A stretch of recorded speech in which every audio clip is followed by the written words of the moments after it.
I want to ask you, as an American Jew, how can you continue to condone the actions of the Israeli government, condoned by the U.S. government, in the Gaza Strip, where over 40,000 people have died, including Palestinians and Israelis, and large numbers of children and civilians? How can you continue to condone those actions? Okay, hold on. I want to correct you. I don't just condone the actions of the Israeli Defense Forces and the Israeli government. I celebrate and laud them.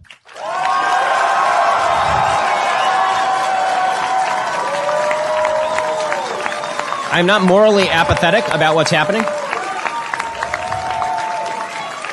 On October 7th, Hamas launched the most deadly war on Jews since the Holocaust. They killed 1,200 innocent people. They took 250 hostages. 100 of them are still being held hostage. I know members of families of hostages who are still being held, American citizens. Hamas could end this war today by surrendering.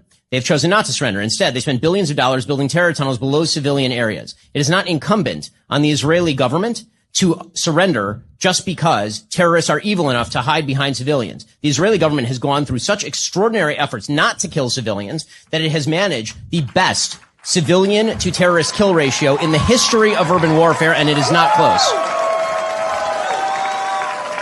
I personally know soldiers who have gone door to door in the Gaza Strip who have risked their own lives to prevent civilian death. Israel has complete and utter air superiority over the Gaza Strip. Turns out that Hamas doesn't have an air force. They just had a series of tunnels where they hid all their leadership while their people suffered after their people voted for them, and then they effectively established a dictatorship over the course of the last 20 years. Israel, with their complete air superiority, certainly would have had the ability to commit full-scale human atrocities had they wanted to. They have complete air superiority. They could have used F-35s and simply turned the place into a parking lot. They did not, in fact, do that. They moved vast scales of population. In fact, believe it or not, there have been more births in the Gaza Strip since the beginning of this war than there have been deaths in the Gaza Strip from the war itself. That is a very poor way to conduct a genocide.